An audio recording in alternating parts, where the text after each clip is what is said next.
Siapa yang ngerasa bahwa di era Pak Prabowo, kita sebagai masyarakat-masyarakat itu dituntut untuk memang bisa lebih berpikir kritis, lebih bisa berpikir analitis. Secara simpelnya, kayak kita tuh dipush oleh kondisi yang membuat kita harus lebih pintar dari sebelumnya, teman-teman. Tentunya ini tidak terlepas dari kesadaran yang telah diciptakan oleh banyak sekali ahli yang turun di banyak sekali konten sosial media yang mengedukasi masyarakat, tidak lepas dari peran para influencer yang mengemas satu bahasan yang katakanlah kompleks menjadi lebih mudah untuk dipahami. Dan hal itu buat gue sadar bahwa memang di era Pak Prabowo sekarang itu nggak ada alasan untuk kita sebagai masyarakat menjadi bodoh. Selamat datang di konten bahas. In our society, our level of culture, our institutions, which are going to have to be corrected by operating outside of the framework that is commonly accepted. I think we're going to have to find new ways of political action.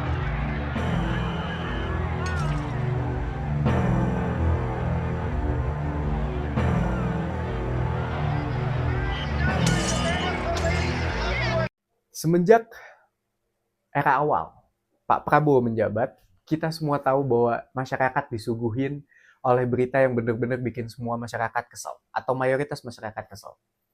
Dari mulai beliau jadi capres dengan Gibran sebagai cawapresnya, dengan beliau memaafkan koruptor atau bisalah kita maafin koruptor gitu ya. Dengan para pejabat publiknya yang semena-mena dalam memberikan tanggapan terhadap kemarahan masyarakat, banyak banget berita yang kita dapat sebagai masyarakat itu bikin kita kesal. Dan itu diekspresikan melalui banyak sekali demo yang udah dilakuin oleh masyarakat Indonesia selama kurang dari 1 tahun Pak Prabowo menjabat.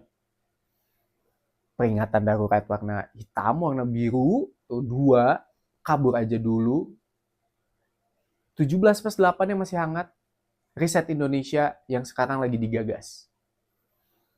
Itu semua terjadi karena memang ada ketidakbejusan dari pemerintah sehingga itu bikin masyarakat kesel gitu.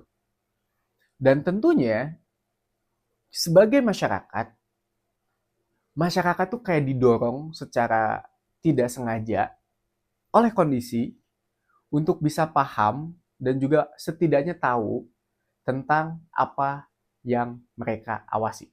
Karena ada shifting banget gue ngelihatnya. Masyarakat Indonesia dulu kesannya kayak tidak terlalu masif dalam mengawasi pemerintah. Sekarang masyarakat sangat-sangat masif dalam mengawasi pemerintah. Dan di dalam masyarakat melakukan pengawasan terhadap pemerintah, tentunya ada semacam kewajiban moral bagi para masyarakat untuk setidaknya mereka memahami siapa yang mereka awasi, kenapa kita awasi, bagaimana seharusnya mereka bekerja. Itu tuh harus masyarakat pahami gitu. Dan dorongan yang gue bilang tidak terlihat ini memacu masyarakat Indonesia untuk paham bagaimana kondisi ideal yang seharusnya dilakukan oleh pemerintah dan apa yang terbaik para pemerintah ini bisa lakuin gitu. Dan tentunya itu kan butuh baca, butuh mendengar, butuh banyak referensi untuk tahu bagaimana kondisi ideal suatu negara itu gitu loh. Dan somehow atas banyak sekali momentum di Indonesia, masyarakat Indonesia ini mengarah ke arah yang lebih baik. Udah sangat terbukti dengan buku yang banyak sekali sekarang dicari. Kronik otoritarianisme yang alhamdulillah gue punya, ini dicari oleh banyak orang. Aksi massa yang Tan Malaka ini jadi bestseller. Kania Cita sama Abigail Limuria, buku Makanya Mikir, jadi udah PO ke-6 saat ini. Banyak sekali hal-hal yang kita bisa lihat bahwa memang masyarakat ini sekarang udah sadar. Oke? Terlepas pergerakan masyarakat ini menang atau kalah gitu ya istilahnya, setidaknya ini sudah menjadi edukasi politik terbesar yang gue bisa bayangkan, teman-teman. Dan ini bukan tentang edukasi politik aja. Banyak sekali teman-teman gue yang bahkan tidak dekat dengan dunia politik, jurusan mereka jauh dari kata politik gitu ya.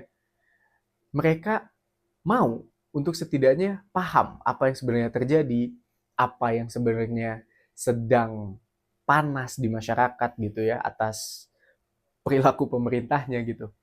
Dan hal ini semua tentunya bukan karena satu figur, dua figur, enggak. Ini adalah kesadaran yang benar-benar dibuat oleh masyarakat. Tentunya ya akan ada satu atau dua figur atau bahkan banyak sekali figur yang mengemas semua hal ini dan tentunya mempengaruhi masyarakat. Ferry Ruhandi tentunya, Pagita Wirjawan, Bagus Mulyadi, Abigail Umuria, Kania Cita, Andovida Lopez, Panji Pragiwaksono. Mereka adalah orang-orang yang bisa kita bilang mengemas ini semua dari yang awalnya sangat rumit sekali untuk dipahami menjadi mudah dipahami. Sehingga masyarakat lebih senang dalam mereka meng-craving atau mereka mencoba memahaminya gitu. It's a good stuff tentunya. Masyarakat Indonesia mengarah ke arah yang lebih baik. Tapi tentunya akan ada tantangan baru yang akan dihadapi oleh masyarakat Indonesia. Tantangan yang sangat-sangat terlihat sekarang, teman-teman, adalah buzzer. Buzzer itu udah dari zaman Jokowi ada. Bahkan ada kayak lebaran APBN gitu yang ada pengeluaran khusus untuk buzzer. Nah, dulu, tapi nggak sekuat sekarang. Dulu tuh ada, cuman nggak sekuat sekarang. Yang gue lihat, ini tuh semakin kuat semenjak Bang Ferry itu diserang oleh Ibu Gusti Ayu kalau nggak salah ya. Bahkan mereka udah baru aja ngelakuin debat kemarin, per video ini di-upload nanti. Ini semua menciptakan polarisasi yang benar-benar kuat di antara masyarakat. Bahkan berbeda pandangan aja itu bisa dibilang sebagai buzzer.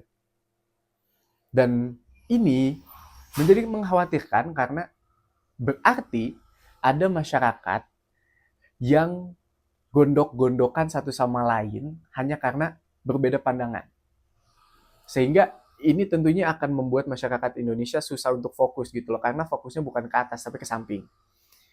Untuk memudahkan teman-teman semua bagaimana mengidentifikasi seorang buzzer atau sebuah komentar buzzer gitu ya, gue akan mengklasifikasikan dari dua hal aja. Buzzer itu ada dua jenis. Ini gue informasinya dapat dari banyak sekali kolom komentar yang gue lihat, terus juga informasi-informasi yang gue bisa dapatkan di sosial media, di internet tentunya. Yang pertama adalah buzzer yang mereka sebenarnya tahu bahwa kondisi yang disebabkan oleh pemerintah ini benar-benar buruk.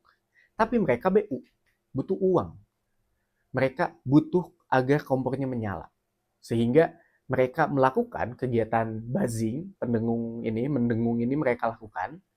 Cuman mereka melakukannya dengan lebih baik karena mereka tahu bahwa ini tuh salah, sehingga berkonflik dengan dirinya. Cuman gue butuh uangnya gitu. Dan komentarnya seringkali tidak menyerang personal. Komentarnya pasti lebih baik gitu loh. Komentarnya setidaknya bawa data, bawa argumennya lebih baik lah.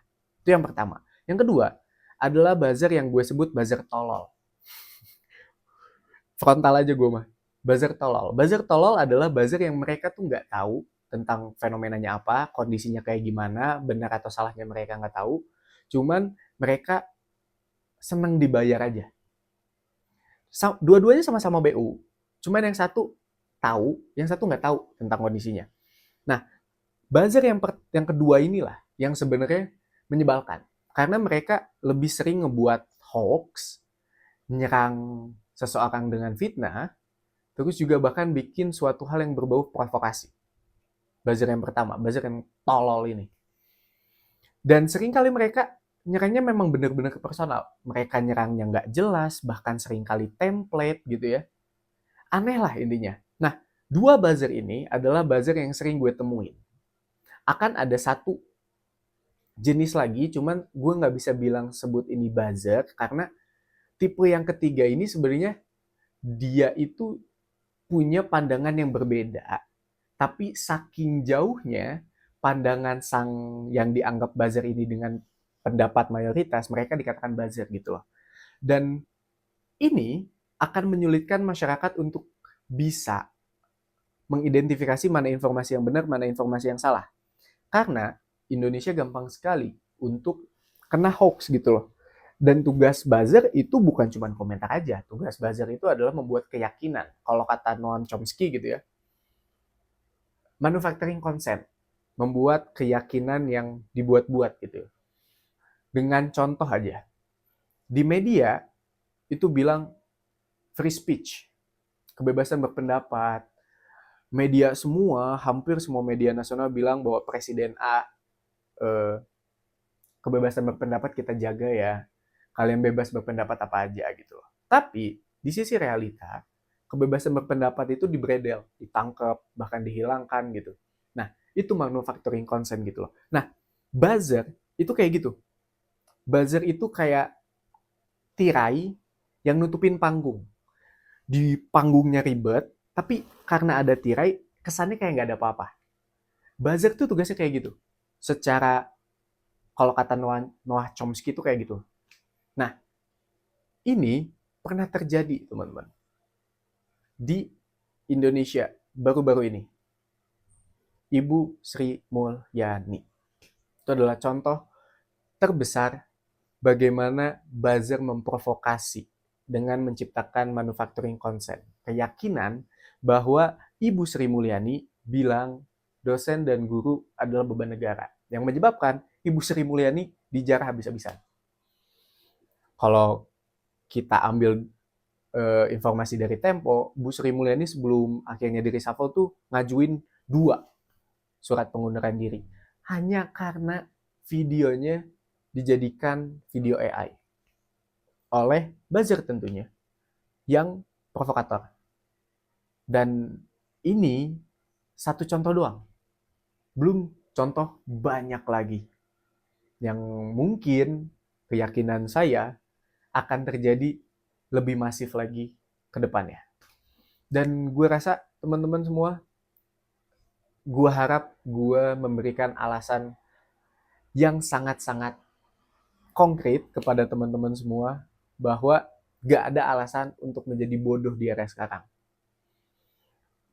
Pilah informasi lebih baik, kredibilitasnya dicek, informasinya dicek, jangan sampai kalian tertipu oleh 3 hal ini. Dan solusi dari 3 hal ini itu simple. Perbaiki penalaran, kognitif, dan juga logika. Karena seringkali buzzer itu informasinya nggak masuk logika. Aneh banget informasinya. So, teman-teman semua, Indonesia mengarah ke arah yang lebih baik. Gue yakin sekali. Dari masyarakatnya, dari Pak Prabowo-nya, gue ngelihat bahwa memang ada good intention. Meskipun tidak ideal tentunya, tidak ideal 100%, tapi setidaknya ada janji yang bisa kita pegang. Dan tentunya kita harus awasi bareng-bareng, dan pengawasan jangan sampai kita nggak tahu apa yang kita awasin. So, gue cukupkan aja kontennya teman-teman. Terima kasih banyak yang udah nonton. Gue Rangga Susana. I see you in the next content. Ciao.